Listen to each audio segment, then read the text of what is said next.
Hello, friends, and in this session also we will try to inculcate the ideas which we have discussed in the previous couple of sessions as we have seen कि कितना मुश्किल होता है और कितना आसान भी होता है किसी बात को समझना। लिखना भी अपने आप में बहुत ही दुष्कर और बहुत ही मेहनत का कार्य है, बट राइट लिखना उससे भी ज्यादा मुश्किल कार्य है। But once you understand the tone and the nuances of what is suppose to be written, तो बहुत आसान हो सकता है, बहुत इंजॉयबल हो सकता है और बहुत ही ज्यादा इंगेजिंग प्रोसेस हो सकता है। But definitely no shallow ideas or no kind of shallow thinking can help you to understand the coding behind writing answers। तो एक तरीके से आंसर्स को हम डिकोड करते हैं और उनको लिखना सीखते हैं, जैसे कि कोडिंग के प्रोसेस में भी होता है। There is similar kind of process involve है। कैसे वो देखते हैं, what are the various conflicts of values that civil servants face while performing the duty। जब एग्जामिनेशन ऑलरेडी आपको ऑप्शन देता है open ended various conflicts, then it depends on all upon you. लोग उसको पर्सनल, प्रोफेशनल और बाकी आयामों में डिवाइड कर सकते हैं, लेकिन आप उससे आगे भी जा सकते हो।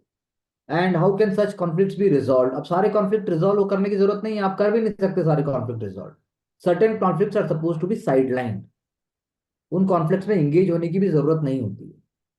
तो सिविल सर्वेंट्स क्यों जरूरी है डिफरेंट वैल्यूज को अंडरस्टैंड करना उनके लिए, और कॉन्फ्लिक्ट्स क्यों होते हैं, उसके बैकग्राउंड में है the duty towards constitution, conduct and the goal that is suppose to be completed by bureaucracy. इसीलिए स्टील फ्रेम तो है, लेकिन they are not caught up. Caught up तो होता है कि आप ट्रैफिक में गए and you are caught up in jam, तो आप कॉट अप नहीं हो रहे हो एथिकल डायलेमास में, because they are suppose to do the right thing. जब वो राइट थिंग करेंगे तो ऑब्स्ट्रक्शंस और ऑब्स्टिकल्स आते हैं, इसीलिए एथिकल डायलेमास की सिचुएशन आती है। तो maintaining transparency and empathy is not a conflict. Conflict is between the choosing of the right value and the prevailing culture। जैसे ब्यूरोक्रेटाइजेशन ऑफ सर्विसेज, बाबू डोम जिसको हम कहते हैं, रेड टेपिज्म, तो वो कॉन्फ्लिक्ट है कि आप रेड टेपिज्म को कैसे रोकना चाहोगे। तो ये वैल्यूज आपने जो लिखी ठीक है। Public interest versus personal interest, आपने बिल्कुल ठीक बोला। Rubber stamp versus active civil servant, very good line. चलिए आगे, पॉलिटिकल न्यूट्रलिटी वर्सेस आइडियोलॉजी। तो और दो चार वैल्यूज भी आ सकती थी अगर आप थोड़ा सा रिलैक्स होकर उसको देखते ब्रॉडर, Yes. तो आ जाता। रिजॉल्विंग द कॉन्फ्लिक्ट की जब बात आती है तो कंसाइन से पहले, स्पेलिंग गलत है कंसाइन की, बट इट्स ओके, उससे पहले आपको देखना पड़ेगा कि क्या वर्क कल्चर ब्यूरोक्रेट क्रिएट कर। कॉन्फ्लिक्ट को रिजॉल्व करना है तो what work culture, what conduct, उसकी खुद की गरिमा क्या है, तो चीजें आसान हो जाती हैं। अब आप जब मिसयूज नहीं करोगे चीज को, तो ऑफिस में भी मिसयूज कम ही होगा, आपकी इज्जत बढ़ जाएगी। जब आप 100 चीजें गलत कर सकते हो लेकिन आप नहीं कर रहे हो, तो उससे आपकी वैल्यू बढ़ जाएगी। तो कंसाइंस तो है ही, लेकिन आप ज्यादा ऐसा मत सोचिए कि बड़ा एकदम हर बात के ऊपर वो कंसाइंस कंसाइंस सोचता रहेगा, ऐसा कुछ नहीं हो पाता। प्रैक्टिकली तो इट्स वेरी स्मार्टर जॉब। तो to be active on social media, to resolve grievances and better connected with citizens, to improve governance. अब इसमें कंसाइंस का क्या रोल? ये तो कंसाइंस नहीं है, ये तो आपका प्रोएक्टिवनेस है। Following the code of conduct and ethics तो ड्यूटी है, उनको फॉलो करना पड़ेगा, तभी आप अच्छे रोल मॉडल बनोगे, तभी आप पॉलिसी मेकिंग, तभी आप पॉलिसी इंप्लीमेंटेशन में हेल्प कर पाएंगे। Emotional intelligence is a very good point. So answer is emerging. आप लास्ट टाइम से अगर हम मैच करें कुछ आंसर से, तो इस बार का आंसर बेटर फ्रेम्ड है और वो बेटर लेवल के ऊपर आ रहा है। ऑप्टिमम एफिशिएंसी की बात हो रही है, ठीक बात है, ये बहुत अच्छा एग्जाम्पल है। लेकिन जब इलेक्शंस की बात आती है तो वहां पर रिसोर्सेज की प्रॉब्लम नहीं है। इलेक्शंस के लिए तो रिसोर्स ही रिसोर्स है। तो आप ऐसा एग्जाम्पल दीजिए जहां पर रिसोर्स क्रंच हो और वो वाकई चेंज करने के लिए सिविल सर्वेंट को कुछ करना पड़े। तो selfless service, always thinking about the impact of the decision on the poor people, as said by Mahatma Gandhi, is the key to unlock ethical conflicts. आप और सिंपल लिख सकते थे कि डेली वर्क में, डेली लाइफ में, अब डीटीसी के मैनेजर हैं, या फिर झारखंड में जब आप रांची की बात करेंगे, पब्लिक ट्रांसपोर्ट जो डिपार्टमेंट है उसका जो सीईओ है, वो चाहे तो दौरा कर सकता है अलग अलग बस डिपो का, टेंडर को फास्ट करवा सकता है। फास्ट का मतलब है कि उसको स्ट्रीमलाइन कर सकता है। फोर्स का मोरल बूस्ट कर सकता है, तो कोई करता ही नहीं है, जरूरत ही नहीं होती। मतलब जरूरत होती है लेकिन आप टाइम ही नहीं निकालते, आप ऐसा वर्क कल्चर ही क्रिएट नहीं करते। आप सीट पर बैठते हैं, वही इन्फ्लुएंशियल पीपल आपके पास आते हैं, चलता रहता है, तो आपको सीट से कौन हटाए? सीट से तो कोई नहीं हटाने जा रहा है। तो वैसा आपको प्रैक्टिकली सोचना पड़ेगा। Answer would become more commanding and more confident, though पहले से बहुत अच्छा ट्रैक पे आया है। Civil servant should work for a cause and not for applause. Why? क्यों करें कॉज के लिए? जब इतनी मेहनत करके आईएएस बनता है, 2 4 10 साल लगाता है, खूब मेहनत करता है, फिर कैसा कॉज? फिर तो अप्लॉज चाहिए। मेहनत भी मैं ही करूंगा और जो है कॉज भी मैं ही सोचूंगा, पागल हूं क्या? अरे अप्लॉज कब करूंगा? फिर तो मेरी नौकरी खत्म हो जाएगी। तो अप्लॉज तो हमें लगता है चाहिए, हमेशा चाहिए। आज ही अप्लॉज चाहिए। अभी मैं ही कह दूं 4 आंसर नहीं 25 आंसर लिखने हैं, और साथ में वर्ल्ड हिस्ट्री भी पूरा होना चाहिए, साथ में इंटरनल सिक्योरिटी तो पूरा होगा ही होगा, लेकिन साथ में ये भी एक्स्ट्रा करो। उसी में आप देखो कैसे अभी आप बुलंदी का, कैसे प्रोटेस्ट का झंडा भी उड़ जाएगा। अभी से ही अंदर से आवाज आने लग जाएंगी, क्या बोल रहा है ये, पागल हो गया क्या? पहले इतना काम करते हैं साला, इसका दिमाग खराब हो गया। तो कहाँ आ गया? अब सबको अप्लॉज चाहिए। We all want applause. अभी जैसे हमने उनसे पूछा कहाँ जा रहे हो भाई, गए ही नहीं। ये नहीं बताया 2 घंटे से कौन सा कढ़ी बनाई है, 2 घंटे से कौन सा हलवा बनाया है, 2 घंटे से साला किया क्या है। हाँ चले जाएंगे। मतलब कुछ हो नहीं रहा, जा नहीं रहा, पहले ही उसका डंका बजा दो और फिर उसका दो काम भी नहीं किया। That is selflessness. हमने तो इनका वॉइस नोट भी सुना। पॉलिटी का इनका सिंपल सी बात बोली गई थी कि भाई ये बता दो कि उसमें होना क्या चाहिए, बोलना ही नहीं आया कुछ भी। वॉइस नोट को हम प्ले कर सकते हैं, उस वॉइस नोट से क्या समझा जाए? हाँ अच्छा बनाओ, हाँ अच्छा बनना चाहिए। और देखो ऐसा है, बता मैं दूंगा ये अच्छा क्या बनना चाहिए, बता मुझे भी ना अच्छा क्या बनना चाहिए, मेरी औकात है वैसे बताने की, तुम समझ नहीं रही हो, लेकिन बता दूंगा मैं भी। हाँ जैसे आर्टिकल 1 to 4 है, और बाकी तुम समझ ही लोगे, क्रिएटिव हो बाकी कर लो। बकवास है। टाइम वेस्ट अपना खुद का करना, दूसरे का करना, कुछ हो नहीं रहा उससे। अरे भाई सिंपल तरीके से, जैसे अब आंसर में बात हो रही है, तो दूसरे को छोटा बताना बड़ा आसान कहा, सही चीज बताने में तो बहुत दिमाग खराब होता है। इतना अच्छा आंसर लिखा पहले से, पिछली बार से आंसर में लेवल अप है, तो मुझे लेकिन लेवल अप नहीं दिख रहा, मुझे क्या दिख रहा है कि आगे कैसे और होना चाहिए था और जो मिसिंग। अब ब्यूरोक्रेटिक एनोनिमिटी प्रिंसिपल, अब ये पता नहीं कौन सा प्रिंसिपल है। ब्यूरोक्रेटिक एनोनिमिटी प्रिंसिपल तो मतलब कुछ ज्यादा ठीक है चलो, लेकिन ब्यूरोक्रेटिक एनोनिमिटी नहीं चाहिए। मतलब एनोनिमिटी चाहिए, लेकिन ब्यूरोक्रेटिक एनोनिमिटी प्रिंसिपल अब चलो ठीक है, reflects the functionality of, O my God, एक तो ऊपर ब्यूरोक्रेटिक एनोनिमिटी प्रिंसिपल, उसके ऊपर से फंक्शनैलिटी ऑफ ब्यूरोक्रेसी हो गया। तो अब इसको समझाने के लिए फिलिप कॉटलर आएंगे, मार्केटिंग मैनेजमेंट के लिए हार्वर्ड में सेंटेंस जाएंगे, फिर इसके ऊपर ही पीएचडी की जाएगी। अरे भाई 1 2 3 4 5 6, पहली 2 लाइनों में 6 इतने भारी भारी शब्द हैं कि जिनको डिकोड करने के लिए पूरी एक पीएचडी हो सकती है। Bureaucratic anonymity principle reflect the functionality of bureaucracy, ये तो कोट ऑफ द डे हो गया। इसी को समझने के लिए पूरी बात हो सकती है, तो इतना भारी हमें शुरू में नहीं करना। एक फंक्शनैलिटी ऑफ ब्यूरोक्रेसी चलो ठीक है, आप बताते हो उसको, लेकिन आपने पहले ब्यूरोक्रेटिक एनोनिमिटी प्रिंसिपल लिख दिया, उसको रिफ्लेक्ट करने के लिए फिर आपने फंक्शनैलिटी ऑफ ब्यूरोक्रेसी कर दिया। ये क्या बात हुई यार?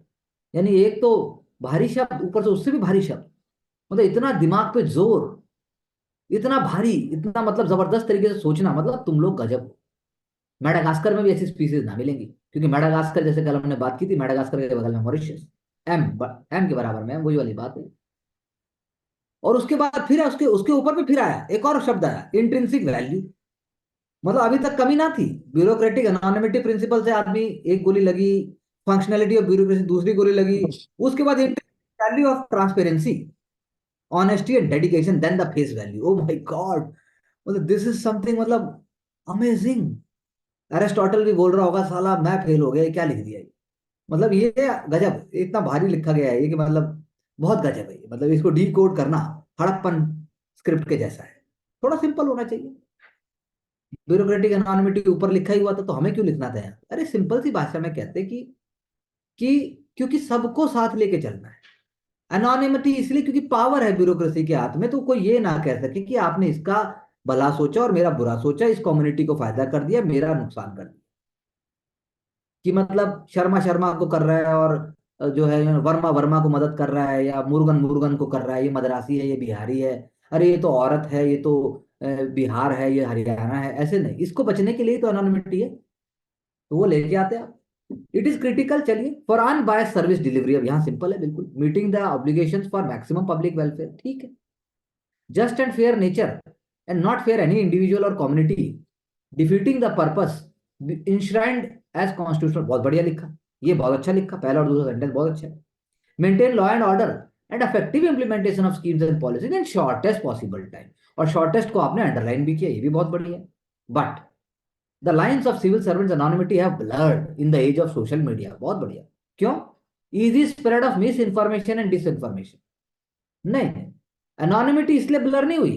एनोनिमिटी इसलिए ब्लर हुई कि आप अपना कोट दिखाना चाहते हो, आप अपनी शादी दिखाना चाहते हो, आप अपनी साड़ी दिखाना चाहते हो, आप पोस्ट पे आए तो जबरदस्ती आप लिख रहे हो कि मैं आभारी हूं और मैं ये हूं और मैं वो हूं, इसीलिए एनोनिमिटी गायब हुई है। आप साइड लेने लगे हो, कोई पब्लिक कॉज है, उसमें आपको बोलना नहीं चाहिए, आपने उसमें अपने कमेंट दे रहे हो। Challenges of deep fake, PM voice in song, तो इसमें एनोनिमिटी कैसे ब्लर हुई? एनोनिमिटी तो कोई ब्लर नहीं है, पीएम का अलग, ये क्या है एग्जांपल, राइजिंग साइबर क्राइम, इसमें क्या एनोनिमिटी है? नहीं नहीं, ये सब एनोनिमिटी के एग्जांपल नहीं है। Compromising with code of conduct है। अब आप पता नहीं मतलब, but social media is important, फिर आप सोशल मीडिया समझाने लगे। बात एनोनिमिटी की हो रही थी। Last mile connectivity, single window portal, spread of awareness, reducing the gap, promoting transparency. तो मतलब आपने सब कुछ बता दिया, लेकिन जो क्वेश्चन था ना, वो एड्रेस नहीं हुआ। तो खुद सोचिए कि कितना मेहनत की, कितना लिखा, कितना गजब है कि हम बिना आंसर की बात किए भी इतना लिख सकते हैं। तो सोचिए आंसर के बारे में हम कितना लिख सकते हैं, कितना गजब पोटेंशियल है, मतलब कितने महान है हम, कि जहां नहीं जाना था वहां भी जाके आ गए, जहां जाना है वहां तो हम फिर जा ही सकते हैं। मतलब we should be proud of ourselves. Ethics in international is a myth. Only national interest determines foreign policy. How far do you agree? International without ethics is like an incomplete circle of foreign policy. Amazing sentence. अब तक जो पिछले answer में गड़बड़ था, जो भी था, ये छक्का मार के वापस से टीम वापस आ गई है। बॉलें कम, रन ज्यादा, और चल रही है लड़ाई।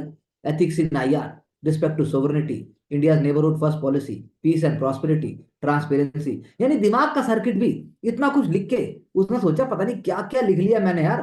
काम का भी लिखता है इसका मतलब दिमाग। अपने आप दिमाग सारे काम का सोचते हुए भी अंदर उसके काम का आता है, definitely on track. But in globalised world, open interdependent world, national interest drive the foreign policy to some extent.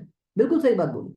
National security, safeguarding the interest of domestic player, regional security. लेकिन आप इसमें एक दो लाइन ला सकते थे कि कैसे global challenges को global security, global ethics, global cooperation से ही हैंडल किया जा सकता है। इसलिए मिथ नहीं है। मिथ है कि ग्लोब, पूरी सोसाइटी, पूरे विश्व का जो है नाश की तरफ फिर पतन होगा। ग्रीन हाउस गैस लगा लो या फॉसिल फ्यूल लगा लो या फिर टेररिज्म लगा लो, कोई ना बच पाएगा। तो ये बात सोचने की है। माइग्रेशन हो रहा है, रिफ्यूजी माइग्रेशन यूरोप में होगा ही होगा, कब तक रोक पाओगे? तुमने 200 साल राज किया था। तो इंटरनेशनल एथिक्स चाहिए, इंटरनेशनल रिलेशन में चाहिए। आपने अच्छी कोशिश की और आपने बढ़िया किया, लेकिन आपने सेफ प्ले किया। सेफ प्ले नहीं करना है, और अच्छा कोशिश कीजिए। बहुत बढ़िया लिखा। It is not power but fear that corrupts. Fear of losing power corrupts those who wield it, and fear the scourge of power corrupts those who are subject to it. Examine the statement in context of political का। बहुत ही empirical statement है, मैं बता देता हूं कि वो कह रहा है कि पावर नहीं है, लेकिन वो फियर है, डर, मेरी पावर छूट जाएगी। यानी जिसके पास पावर होती है उसे डर लगता है मेरी पावर ना चली जाए, उसको बचाने के लिए वो करप्शन करता है। यानी कि पावर करप्ट करती है, और जो उसके, जो भी जिसके पास वो आती है उसको संभाल नहीं पाता है। उसको लगता है मेरे को पावर में हमेशा रहना है, क्या करूं उसके लिए? चाहे फिर उसके लिए आप एमएलए खरीदोगे, उसके लिए चाहे फिर आप क्या, जो आपकी फंडिंग है वो करोगे, उसके लिए चाहे फिर आप अपनी कॉन्स्टिट्यूएंसी में जो चीजें होनी चाहिए, पैसे बांटोगे, 500 रुपए का नोट दोगे, दारू बांटोगे, फ्री मिक्सी बांटोगे, रेवड़ी होगा, सब कुछ होगा, और एमएलए एमपी भी खरीदे जाएंगे, और इवन जिसकी जरूरत नहीं है उसको जो है आप सस्पेंड भी करा दोगे, सब कुछ हो जाएगा। तो power is legitimate authority to discharge your duties and responsibilities.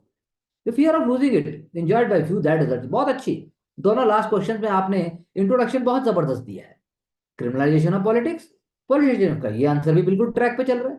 Vote bank politics, उसके बाद आपने इधर बताया कॉन्टेस्टिंग इलेक्शंस, महादेव ऐप की बात की, public information with newspaper, voters in newspaper, website, political parties. आप लेके आइए, आप फेसबुक को लेके आइए, आप वो जो एनालिटिका स्कैंडल हुआ था उसकी बात कीजिए, आप आर्टिफिशियल इंटेलिजेंस की बात कीजिए, सब कुछ करने को तैयार है। Fear of powerful elites in A people which Erode their faith in democracy, बिल्कुल सही बात है। तो what is the point of, इससे क्या होता है? आपने ठीक बोला, हम वोट क्यों दें, बिना ब्राइब के हमारा काम नहीं हो सकता, और इलेक्टेड और इलेक्टर्स के बीच में डिवाइड बढ़ती चली जाती है, नेक्सस बढ़ता चला जाता है। लेकिन रोल ऑफ जो इंस्टीट्यूशंस है उनका फेयर फंक्शनिंग होनी चाहिए। ECI, judiciary, Lokpal, I think अच्छे आंसर की कोशिश की, लेकिन थोड़ा सा क्वेश्चन को लेके जो उसका ताना बाना है वो आगे तक लेके चलो हल्का सा। आई थिंक लास्ट 3 क्वेश्चन बहुत अच्छे लिखे गए। Conflict of value that civil servant face while performing their duty, public office use for public, बिल्कुल फॉर ऑफिस एक्टिविटीज वर्सेज, वही मैंने जैसे आपको बोला प्राइवेट गेन। उसके बाद कॉन्ट्रैक्टेड वर्क, या फिर आप जो है सिचुएशन के हिसाब से आप काम कर रहे हैं कि नहीं कर रहे हैं। उसके बाद virtue of selfishness versus no welfare. अब ये थोड़े से शब्द और अच्छे आने चाहिए, वोकैबुलरी इंप्रूव होनी चाहिए, बाकी इंटेंशन अच्छा है लेकिन ऐसे होगा नहीं। चलिए आगे। आउटसाइड एम्प्लॉयमेंट वर्सेज इम्पार्शियलिटी, ठीक है। नेपोटिज्म और नेपोटिज्म वर्सेज इम्पार्शियलिटी, ठीक है। बात आप वो कर रहे हैं लेकिन आपको एग्जांपल देना पड़ेगा, आपको इलस्ट्रेशन देना पड़ेगा। फिर आपने बात की यहाँ पे, अभी आपने प्रिविलेज और चार्जेस की बात की। There is need for higher spirit of service, तो कैसे बताओगे? जैसे आर्मस्ट्रांग का, कितनी बार हम वही सड़क बनाते रहेंगे? वो बनाए हुए बहुत पुराना टाइम हो गया, रोज अखबार कर रहे हैं, रोज हम चीजें कर रहे हैं, कुछ नया लाइए भाई। कितना बार बार रटा हुआ लिखकर आपको फील आना चाहिए कि मैं झाड़ू मार रहा हूँ। झाड़ू मारना है लेकिन गंदगी कम फैलाएंगे, झाड़ू मारने की जरूरत कम पड़ेगी। कितना झाड़ू मारेंगे? Influential peddler, conflict in administration, avoiding post employment and moon lightning.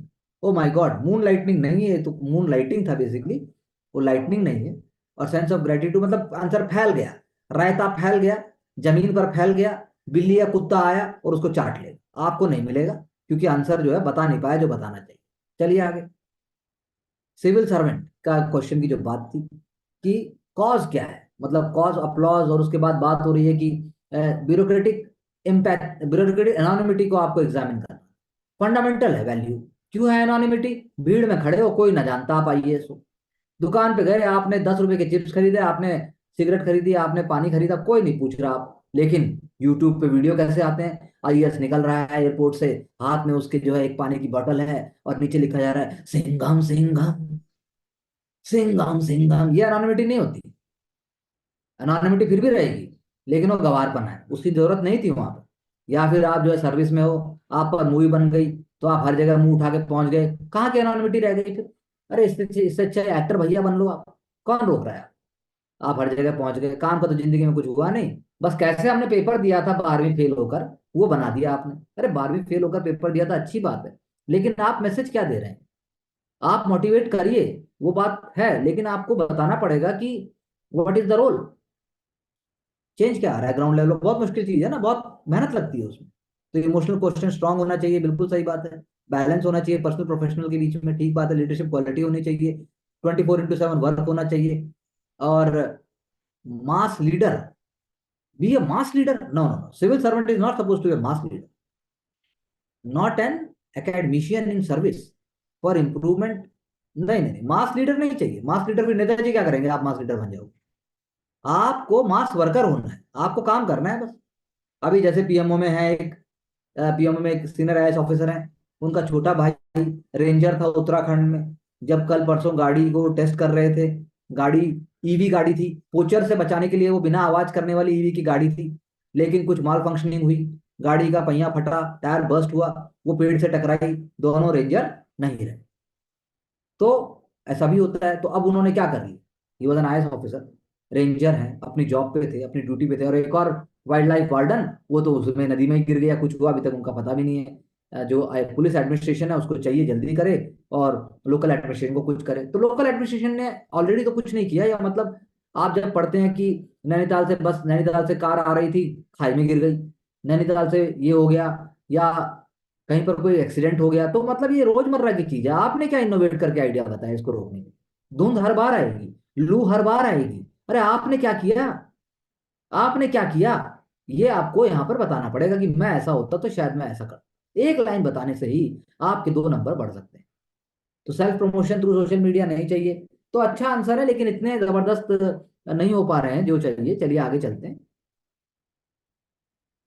अब उसके बाद एथिक्स इज इंटरनेशनल की बात है, तो international has different dimension which gives us better understanding about one nation, other nation, and treat another nation and its people. चलो, international ethics interpretation must be broader. तो पहले जो आंसर था वो ज्यादा अमेजिंग था, जो हमने देखा कलेक्टिव अप्रोच होनी चाहिए, एग्जाम्पल बहुत अच्छा है। डिफेंस टाइज और प्रॉक्सी वॉर खत्म होने चाहिए, सॉफ्ट पावर, हार्ड पावर, अच्छे एग्जांपल्स लेके आए, ये पीछे में मिसिंग थे, लेकिन स्ट्रक्चर पहले आंसर का काफी अच्छा था। चैलेंज होने हमें करने चाहिए, एग्जांपल बता दिया, फॉरेन पॉलिसी में इंडिया ने श्रीलंका की हेल्प की उनके बैड डेज में। बैड डेज क्या होता है? आप इकोनॉमिक क्राइसिस लिखिए, है मतलब आप क्या, घर के बाहर खड़े होकर दो दोस्तों में बात हो रही है, अरे यार क्या हुआ, हाँ बुरे दिन थे यार, चलो जिसके बुरे होते हैं अच्छे भी आते हैं, ये सब नहीं है ना, आपको थोड़ा सा प्रोफेशनली लिखना पड़ेगा। आप क्या कर रहे हैं आप, मतलब आप लिखने में आप एनोनिमिटी और आप वो नहीं लेके आएंगे। जैसे हमारे एक जानने वाले थे, वो न्यूज़पेपर में एक सेशन कर रहे थे, सेशन में अचानक से बात आई कि इंडिया और चाइना और पाकिस्तान तीनों में क्या रिलेशन होना चाहिए।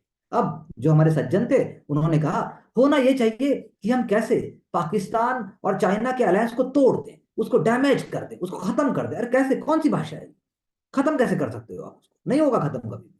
आप ये कह सकते हैं कि India must try to protect it interest, और वो पाकिस्तान, रशिया और चाइना का जो रिलेशन आगे बढ़ रहा है उस रिलेशन को ध्यान में रखते हुए अपने इंटरेस्ट को प्रोटेक्ट करे। ये आप बोल ही नहीं सकते आप, ये वो डैमेज हो जाना चाहिए, उसको रोकना होगा, उसको पकड़ लीजिए, उसको ये कर दीजिए, कौन सा भाषा है ये, कहाँ का है ये? तो मतलब कोई रेडियो मिर्ची का मुर्गा थोड़ी ना चल रहा है यार, आपको समझना पड़ेगा ना कि क्या बोल रहे हैं। लेकिन वही बात है, हमें शब्दों की गरिमा का ज्ञान नहीं होता। आपका कहने का मतलब तो वही है कि आप भारत माँ के लिए यही कहना चाह रहे हैं कि इंडिया और जो है, इंडिया को चाहिए कि रशिया को अपनी तरफ वो करे, मतलब रशिया के साथ रिलेशन वो रहे, मतलब आई मीन टू से वो कोर्डियल रहे, वो गोल्डन रिलेशन रहे। लेकिन जब मालदीव्स चाइना में जाके, मालदीव चाइना, चाइनीज गवर्नमेंट और चाइनीज लोगों को हाथ जोड़े कि आप टूरिस्ट भेजिए, तो वो हमारा इंडिया नहीं करता है कभी ऐसा। तो इंडिया को आप वहां आप देख सकते हैं कि wait wait and watch, India ने मालदीव की मदद ही की है, मालदीव ने इंडिया का ऐसा कुछ नहीं किया। तो कर लेगा चाइना हर चीज, वेट एंड वॉच, सभी का हुआ है। आप उस चीज को लेके आइए, कैसे बीआरआई से इटली भागा, कैसे पाकिस्तान का डावाडोल हुआ, कैसे श्रीलंका का डावाडोल हुआ, मालदीव का भी हो लेगा। आप इस चीज को जब दो लाइन में ले आओगे तो आपने इंटरनेशनल रिलेशंस के एथिक्स को, इंटरनेशनल रिलेशंस के आइडिया को आपने अपने आप समझा लिया। पर नहीं, वो क्यों करेंगे, अरे हमने इतना पढ़ा है, हमें इतना सारा याद है, फिर वो कहाँ जाएगा। तो याद नहीं बताना है, जो आता है वो बोलना है। चलिए आगे। चलिए, political corruption is the result of international exploitation through Prestige, power and statute for personal monetary gains. ठीक बात है, लेकिन पहले वाला आंसर अगेन मैं कहूंगा वो अच्छा था, उसका स्ट्रक्चर क्लियर था। फोर्सिबल करप्शन, फोर्सिबल कोई करप्शन नहीं।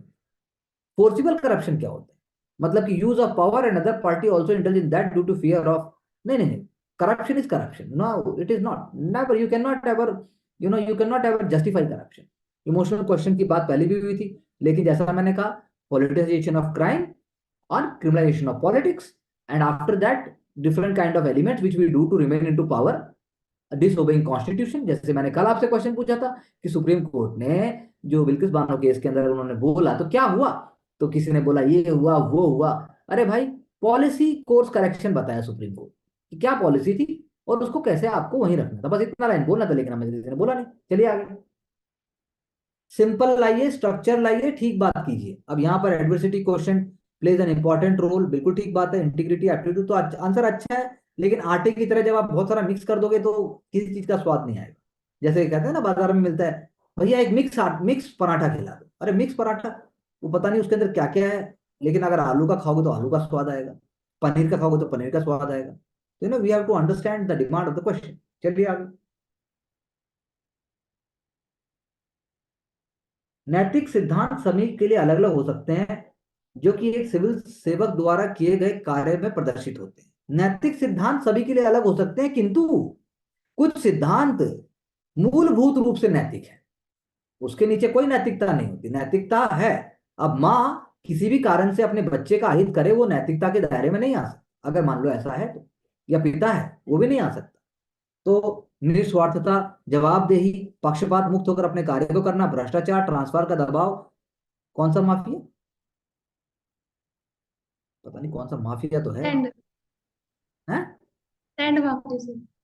Tent mafia, sand sand sand. Sand mafia, अरे भैया, जब हिंदी में इतना कुछ हो रहा है तो ये सैंड सैंड नहीं है वो, आप रेत लिख दो। आप रेत की चोरी करते हैं, वो रेती, रेती और नदी के किनारे जो होता है, जो मिट्टी होती है उसका है ये, बिल्कुल ठीक बात आपने, अच्छे एग्जाम्पल दिए, वेरी गुड प्रैक्टिकल एग्जाम्पल। चलिए आगे। अंतरराष्ट्रीय, राष्ट्र हित सर्वोपरि है, विदेश नीति का हमें निश्चित करता है, बहुत अच्छा लिखा आपने। कर्म धर्म उसके परिणाम, बिल्कुल सही बात है। महत्वपूर्ण स्तर पर क्या नियम संस्थान, बिल्कुल अच्छा लिखा। गठन जीवन के गठन विश्रांति, बिल्कुल सही बात है। चलिए, उसके बाद क्या परिवर्तन मूलभूत चुनौतियां सामना करने के लिए, बहुत अच्छा लिखा। लेकिन इसके बाद क्या हुआ अचानक से? क्या लिखते लिखते ऐसा होता है कि बैटरी बंद हो जाती है? इतना अच्छा लिख रहे हो तो एक पेपर और लिख ले, एक पेज और लिख ले। पर ऐसा हमारे साथ होता है, हमने एक पेज लिख लिया तो उसके बाद अचानक से, जैसे विक्रम बेताल के साथ होता था, कि जैसे ही आपने एक पेज लिखा, पेपर उड़ गया, अब आगे लिख ही नहीं सकते। मतलब गजब ही हो गया, ऐसा लगता है बीच से एक पेपर गायब हो गया। आप एक दूसरे से सीखिए, कोई लिख नहीं सकता और कोई रुकता नहीं है। तो आप उससे इंस्पिरेशन लीजिए जो जो बिना बात के बोलते हैं और बिना बात के लिखते हैं। उनसे इंस्पिरेशन लेंगे तो जो नहीं लिखता उसको ज्यादा लिखने की प्रेरणा मिलेगी। समाज में हितों के ऊपर अपने हितों को रखना भ्रष्टाचार का कारण हो सकता है? नहीं, कारण है, एक कारण है। भ्रष्टाचार इंडेक्स 86 जगह पर भारत है। भाई भतीजावाद, बिल्कुल सही बात है, बहुत अच्छी लाइन बोली। निजी लाभ के लिए सार्वजनिक पदों का दुरुपयोग करना, उपयोग नहीं कर रहे। असामाजिक असमानता के कारण आर्थिक रूप से मजबूत व्यक्तियों द्वारा भ्रष्टाचार, बहुत अच्छी लाइन लिखी। तो कितने बढ़िया पंच लाइन है। आंसर को पूरा करते तो और अच्छा होता। यह सोचना 5 साल के में जो समय करना है वह कर लो और भ्रष्टाचार को बढ़ावा देना, वाह, इतना बढ़िया लाइन लिखी। कि हमारी सरकार पावर में आई है, पता नहीं फिर तो कब आएगी, जो करना है कर लो। बहुत सही बात, I agree with that. Civil service की बात कर रहे हैं, अलग अलग हो सकते हैं, लेकिन सिविल सेवकों को जो सरकार और जनता की आवश्यकताओं की पूर्ति करना है। चलिए, सरकार द्वारा प्रारंभ की गई सभी स्कीम का निर्माण सिविल सेवक द्वारा ही किया जाता है। लेकिन प्रचार प्रसार सरकार द्वारा यह बताता है कि सिविल सेवक का कार्य पीछे रहकर उन्हें लागू करना है। ज्यादा लोगों को, जो बहुत अच्छा लिखा है, आई थिंक वंडरफुली रिटर्न। देश में इलेक्शन से लेकर पोलियो वैक्सीन तक के कार्य एक सिविल सेवक अप्रत्यक्ष रूप से कार्य खत्म करता है, बहुत अच्छा लिखा। ये आंसर आपने बहुत बढ़िया लिखा। आपने आगे कोशिश की, नकारात्मक सरकार द्वारा की सुविधाओं का गलत तरीके से दिखाना, अपने कार्य को प्राथमिकता ना देना, सकारात्मक आपने एग्जाम दे दिए। युवा पीढ़ी को सही, युवा पीढ़ी है, पीढ़ी नहीं है, युवा पीढ़ी को सही दिशा दिखाना। इलेक्शन में पार्टी अपने प्रचार को आम जनता से जुड़ने के लिए इनका इस्तेमाल कर सकती है, तो ये बिल्कुल सही बात है। मतलब आप अच्छे अच्छे एग्जाम्पल्स हैं हमारे पास आते हैं, मॉडल कोड ऑफ कंडक्ट के टाइम आते हैं। जैसे इलेक्शन कमीशन ने डीजीपी को सस्पेंड कर दिया था, और जब तेलंगाना की बात थी, तो we can pick up such examples. चलिए आगे। What are the various conflicts of values that civil servant face while performing their duty? फिर ये भी देखो, स्टील फ्रेम, सब स्टील फ्रेम के पीछे पड़े हुए हैं, चाहे स्टील में जंग लग जाए, चाहे पता ना हो स्टील होता क्या है, लेकिन स्टील फ्रेम मतलब जो पता है बस वो लिख दिया। अरे भाई, try to be simple and innovative. Question कह रहा है कि कौन से ऐसे वेरियस कॉन्फ्लिक्ट हैं जो सिविल सर्वेंट को निभाने पड़ते हैं या फेस करता है वाइल परफॉर्मिंग देयर ड्यूटी। तो ड्यूटी की बात करो ना पहले। अब आपने लिखा सिविल सर्वेंट फ्रेम और country contribute in nation making, Granville Austin, और आपने क्या किया? ये तो ग्रैंडवेल ऑस्टिन ने बोला ना, आपने क्या बोला? वो तो पूछ नहीं रहा, ग्रैंडवेल ऑस्टिन को लेके आइए। Considered public servants promote socio economic political justice by delivering governance to the doorstep. हाँ, भगवत मान की सरकार आपके द्वार, ये नहीं पूछ रहा ना वो। क्वेश्चन पूछ रहा है कि भाई, जो कॉन्फ्लिक्ट है वो कैसे होंगे, क्या करें इस डोर स्टेप से। मतलब क्या हो रहा है? Conflict values, individual right versus society, very good ethical dilemma. Law versus natural and due justice. अरे नेचुरल एंड ड्यू जस्टिस भी तो लॉ के साथ ही हो सकता है।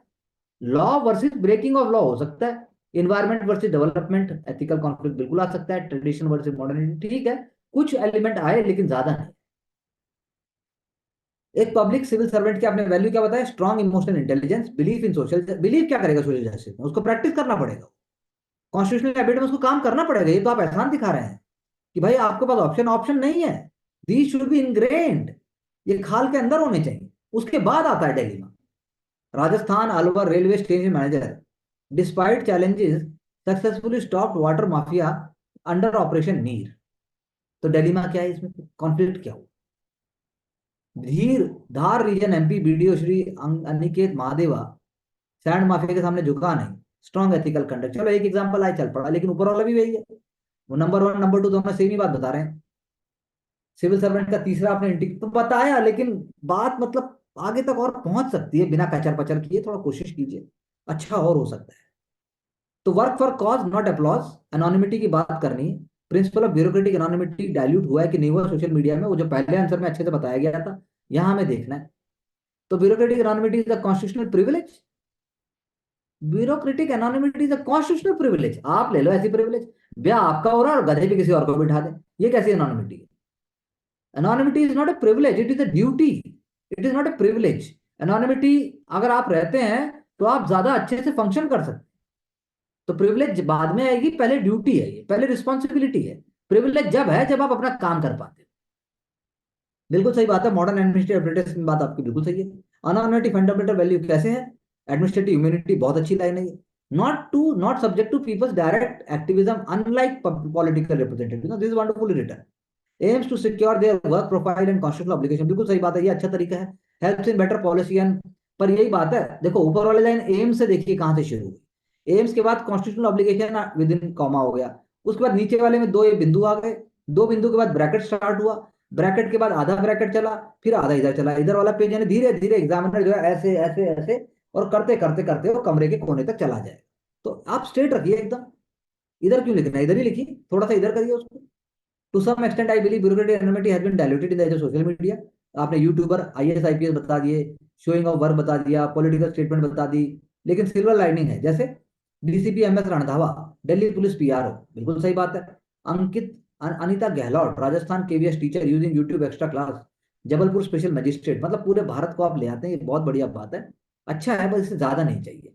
आई रियली अप्रिशिएट दैट। चलिए आगे। International relations, there is no powerful जज। कौन बोला देयर इज नो पावरफुल जज? ये बोल के आप क्या बोलना चाहते हैं? अरे यूएन अपने आप में जज है, इंटरनेशनल कोर्ट ऑफ जस्टिस भी है, उसके बाद वहां पर आर्बिट्रेशन के और बहुत सारे प्लेटफॉर्म्स हैं। Work on the principle of time is mine और रियल पॉलिटिक्स। अब इतने भारी भारी एकदम खतरनाक पॉलिटिकल साइंस के टर्म्स लाकर आप क्या प्रूव करना चाहते हैं? सिंपल रखिए उसको कि भाई हाँ चलता है, फिर बताइए ना बाद में, पहले ही बता देंगे। हैं? शादी मतलब बर्बादी, शादी कौन करेगा फिर? सब शादी के लिए मर भी रहे हैं, लेकिन शादी से बड़ा कोई ट्रेजेडी नहीं है। ये तो वही वाली बात है। लेकिन शादी करना भी सब चाहते हैं, कोई तो लोग चार चार बार भी कर लेते हैं। अभी हमने एक एग्जाम्पल पढ़ा था लेडी का, पांचवें पति ने नहीं माना तो उसने उसको पीट दिया। तो it is sad that international relation at the state of chaos. अरे यार ये सब नहीं भाई, सीधी बात पूछी थी कि वो मिथ है कि नहीं, सिंपल सा बताना था। Prominent war, world war, cold war, French genocide, Rwanda colonial, ये क्या मतलब? ये कोई हमने अपेंडिक्स तैयार थोड़ी ना किया है। ये क्या है, इतना सब बताने की जरूरत क्या है? टेरिफाइंग है ये, डेटरेंट है, डर जाएगा एग्जामिनर। रवांडा भी चलेगा, न्यूक्लियर अटैक भी जापान में हो गया, फिर नॉन अलाइनमेंट और पंचशील भी आ गया, मल्टीलेटरल इंस्टीट्यूशन भी आ गया, डब्ल्यूटीओ भी आ गया। मतलब क्या रह गया? क्या था ये क्या लिखा गया है? ये सोचना पड़ेगा ना। प्रश्न सिंपल सा था कि इंटरनेशनल रिलेशंस जो है वो मिथक है क्या अपने आप में? अगर आप बात करते हो कि इंटरनेशनल लेवल के ऊपर जब हम बात करते हैं तो क्या कोई बात एग्जिस्ट करती है कि नहीं करती? नेशनल इंटरेस्ट एग्जिस्ट करता है, लेकिन इंटरनेशनल रिलेशंस में एथिक्स हैं, जस्टिफाइड, फिर थोड़ा सा अंदर बताते। तो ये आपने बात तो सही कही, मतलब बात कहने की कोशिश तो सही की, लेकिन आप कह नहीं पाए। पता नहीं, आपने दिमाग में आपके कुछ और चल रहा था और दूसरे दिमाग से आप बहुत सारे आइडियाज लेके आ रहे थे। बस दिमाग अंदर खुश होता रहा, एक दिमाग खुश होता रहा, दूसरा दिमाग लिखता रहा। बस थोड़ी देर बाद जब मन किया, नीचे लास्ट में लाइन खींच दी, दो लाइन खींची, काम खत्म। तो ऐसा नहीं होता। बहुत सारे एग्जाम्पल है, बहुत ज्यादा है। It is not power but the fear that corrupts. क्या? फियर किस बात का? पावर खोने का। फियर किस बात का? कि पावर चली जाएगी। तो इसीलिए जो भी पावर जिसको भी मिलती है वो करप्ट हो जाता है। एग्जामिन करो पॉलिटिकल करप्शन के context. Power corrupts and absolute power corrupts absolutely. आपने जॉन एटन का बताया, बहुत बढ़िया बात है। रिस्पॉन्सिबिलिटी बताई आपने। अचीव, अचीव यूडेमिया, अब ये भी जबरदस्ती घुसा दिया, मतलब इतना खतरनाक शब्द। अरे पहले सिंपल, यूडेमिया इन सोसाइटी, चलो ठीक बात है। That is wisdom by establishing, पहले बताते ना कि पावर का काम है सोसाइटी में रूल बेस लॉ को बढ़ाना, ट्रांसपेरेंसी को बढ़ाना, ब्रैकेट में फिर लिखते यूडेम, बाद में बताते ना। इस शब्द को बाद में लेके आते, पर आप पहले लेके आए। मतलब वही है कि बनना बाद में, चौड़ा पहले होना। अरे भाई पहले बन लो फिर चौड़े हो जाना। Irony is power is achieved maximum personal interest at the cost of, ठीक बात है चलो। पब्लिक रिसोर्सेज नहीं, पहले जैसे मानसी के आंसर में था, डिवीजन था, अच्छा था वो क्लैरिटी थी। मिलिट्री कू की आपने बात की, डिफेक्शन पॉलिटिक्स की आपने बात की राजीव गांधी जी के टाइम पे, हॉर्स ट्रेडिंग की बात की, बिल्कुल है पॉलिटिकल करप्शन है, लेकिन आप क्या बताना चाह रहे हो उससे एथिकल टर्म्स में? आप लेके आओ ना उसको ग्रास रूट लेवल पे। आपने पति पंचायत, तो इतने सारे एग्जाम्पल आपने बता दिए, तो वो आपने सब नेगेटिविटी के बताए, तो आप एक बताओ, लेकिन बताने के साथ साथ रास्ता भी दिखाओ। वो तो नहीं दिखा पा रहे ना। तो इसलिए स्ट्रांग विल पावर, कैरेक्टर चाहिए, और जो हमें हेल्प करे। तो क्वेश्चन क्या था? क्वेश्चन था कि भाई पॉलिटिकल करप्शन कॉन्टेक्स्ट में आपको फियर दिखाना था पावर। अभी आया राम गया राम फियर से हो रहा है क्या? ये तो फियरलेस है। आपको फियर का जताना है कि वो उनको पावर खोने की जो फियर है वो उनको इतना फियरलेस बना देती है नेगेटिवली कि वो कुछ भी करने से बाज नहीं आते। उसको कैसे हैंडल किया जाए? क्या उनके एथिक्स नहीं है? क्या समाज के लिए उनका कर्तव्य नहीं है? ऐसे करके आपको क्वेश्चन उठाना है, जैसा कि हम न्यूज़पेपर के सेक्शन में जब एथिक्स का कोई हम आर्टिकल पढ़ते हैं या जब हम कोई चीज क्वेश्चन करते हैं। यहाँ तो ऐसा नहीं हो रहा। Horse trading of MLA. अब ये बोलना और एक ये बोलना है हॉर्स ट्रेडिंग एमएलए अपने आप में शब्द यूज करता होगा? आप सोचिए, आप तो फटफट लिख रहे हैं रोज। अब हमारे अजीत पवार जी हैं या हमारे बाकी लीडर्स भी, आप उनको गले में हाथ डाल के बोलोगे अच्छी हॉर्स ट्रेडिंग करते हो यार आप? ऐसा नहीं हो सकता ना। कैसे बोलोगे आप? आप तो उनको बोल नहीं सकते यहाँ आंसर लिखे जा रहे हो और नंबर लेके आना चाहते हो। ऐसे नंबर नहीं आएगा। आपको एग्जैक्ट बात को कन्वे करवाना है, आपको उन्हीं को सेंसिटाइज कराना है। कैसे कराओगे अपने आंसर से उनको सेंसिटाइज? तो इसलिए पहला आंसर और दूसरा आंसर ज्यादा काबिले तारीफ था। Before we move on to the next point, let's take 1 minute break and we will get back soon in the next session. Thank you very much. अब मुझे आप